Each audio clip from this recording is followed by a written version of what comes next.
Lucie.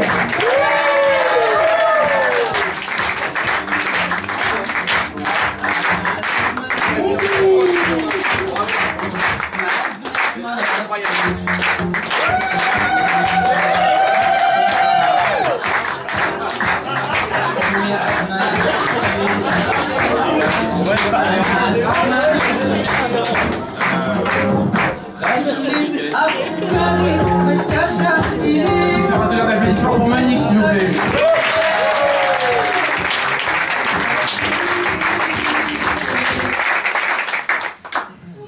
Bonsoir.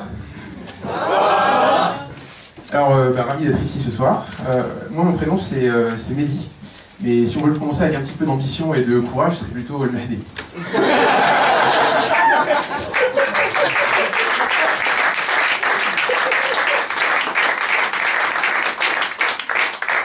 J'imagine que les esprits les plus sagaces d'entre vous s'en rendent compte, hein, entre la musique, les petits gâteaux, ce teint allé.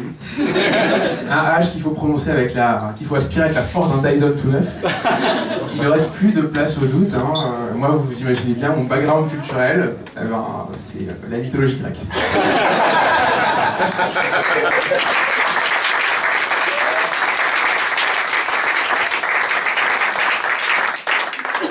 Alors là où la mère d'Achille, en fait, elle a pris Achille, elle l'a trempé dans le Styx, comme ça, en le tenant par le talon pour le rendre invulnérable. Moi, ma mère, elle m'a pris par les oreilles, elle m'a trempé dans la mythologie grecque, ce qui explique une géométrie assez ambitieuse.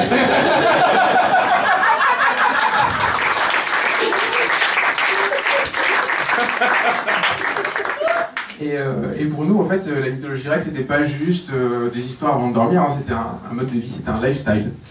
Et donc voilà, ma mère, fréquemment, elle faisait des comparaisons sanitaires assez peu avantageuses entre l'état de ma chambre d'adolescent et les écuries d'OGS. Ça allait plus loin que ça, hein, c'était pas uniquement au sein du domicile. Par exemple, mais j'imagine que ça vous arrive aussi, c'était un prisme pour voir les informations. Par exemple, qui parmi vous n'a jamais pensé que l'histoire d'Icare qui s'enfuit de son labyrinthe avec des grands coups d'aile au-dessus de l'océan n'était pas une allégorie directe de Patrick Balkany qui s'en va au Maroc pour éviter d'être accusé.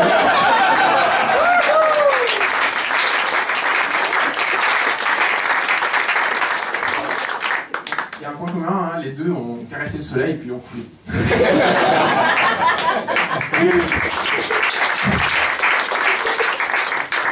En fait, ce que j'essaie de dire, c'est que, à mon avis, dans la mythologie grecque, il y a des fondamentaux qu'on peut utiliser pour comprendre un petit peu le monde qui nous entoure. Et je voudrais partager ça avec vous au sein de deux petits exemples. Alors, le premier de ces exemples, c'est l'histoire d'Ulysse et des Cyclopes. Enfin, c'est Ulysse et Polyphène, hein, je ne vais pas faire de généralité ce soir.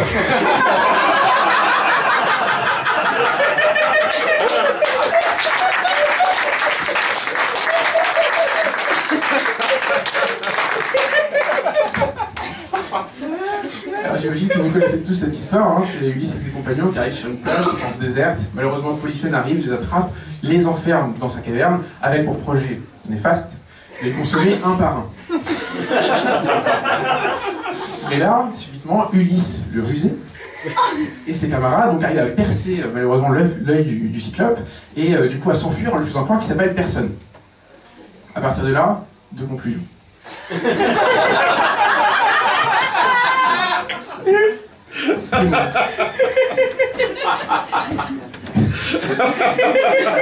Là, elle est dure, j'arrive pas à chaque fois. Alors, primo. Donc le fait qu'Ulysse et ses camarades aient réussi à produire un pieu dans des délais raisonnables, sans faisant de bruit, montre bien qu'avec une motivation adaptée, il est tout à fait possible de penser qu'un jour, les travaux de Clermont vont s'achever.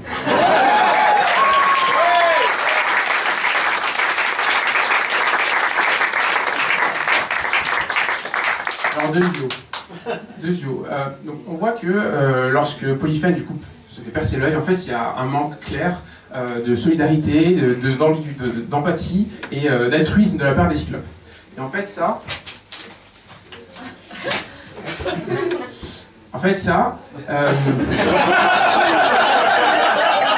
Non mais... Suivez-moi.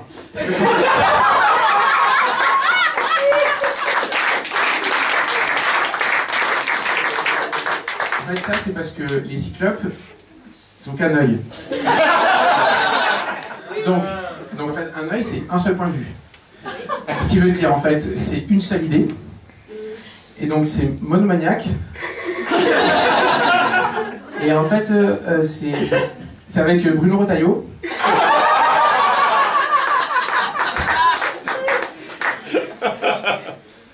Allez, j'ai marqué trouver la chute.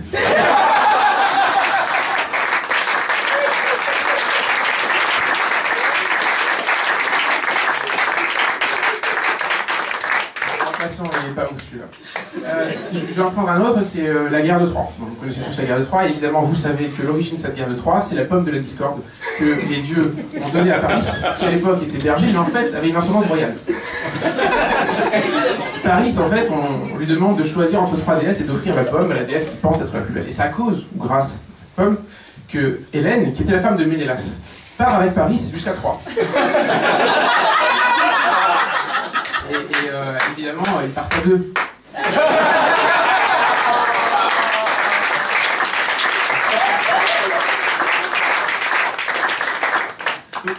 Ce qu'il faut bien comprendre dans cette histoire, c'est que Ménélas était roi, ce qui fait d'Hélène une reine. Donc en fait, Hélène, elle avait des conditions absolument parfaites pour vivre à cette époque, et le fait qu'un couple royal puisse être dissolu par l'impact d'une politique maraîchère comme celle-là montre bien... En fait... Oui, voilà, non, pardon. Du coup, en fait, c'était pour faire, il y a l'étymologie directe vers l'amour est dans le pré.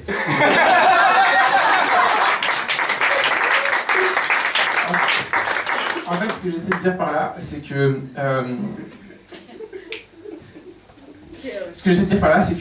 la guerre de Troie, c'était 10 ans de violence, donc ça c'est pas cool. Et en fait, c'est à cause de la frustration de l'ego d'une seule personne, qui a mis en branle des événements géopolitiques qui ont changé un petit peu le face du monde. Et malheureusement, ce sont des choses qu'on observe encore aujourd'hui. Par exemple, Elon Musk qui dévisse complètement à droite parce qu'il a été snobé lors d'un événement de constructeur automobile. Et au final, on voit beaucoup de... C'est vrai.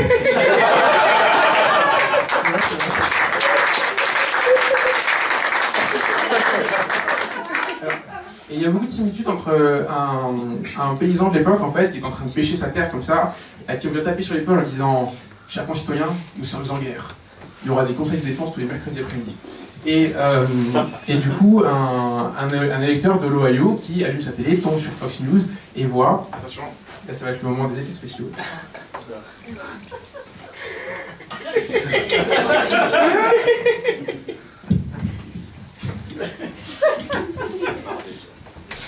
Donc il allume sa télé devant Fox News et qui tombe sur Donald Trump qui lui dit « You know the penguins?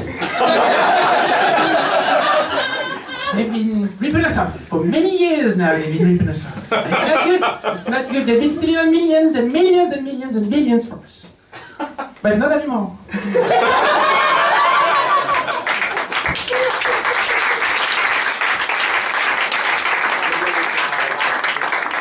We're going to put big tariffs on everything related to penguins. We're going to put tariffs on snowballs. Nobody did it so far. Obama didn't do it. Sleepy Joe definitely didn't do it, but I'm going to do it. Somebody has to do it. I don't know what else.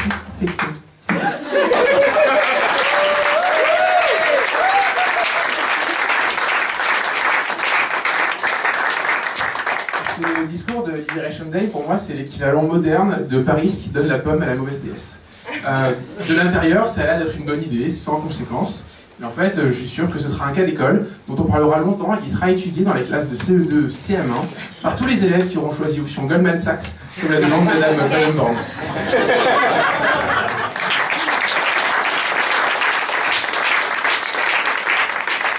En tout cas, voilà, c'est tout pour moi. Donc j'espère que maintenant vous êtes convaincus que grâce à la mythologie grecque, on peut avoir une vision lucide et précise du monde qui nous entoure. Je vous remercie beaucoup de m'avoir écouté, c'est tout pour moi.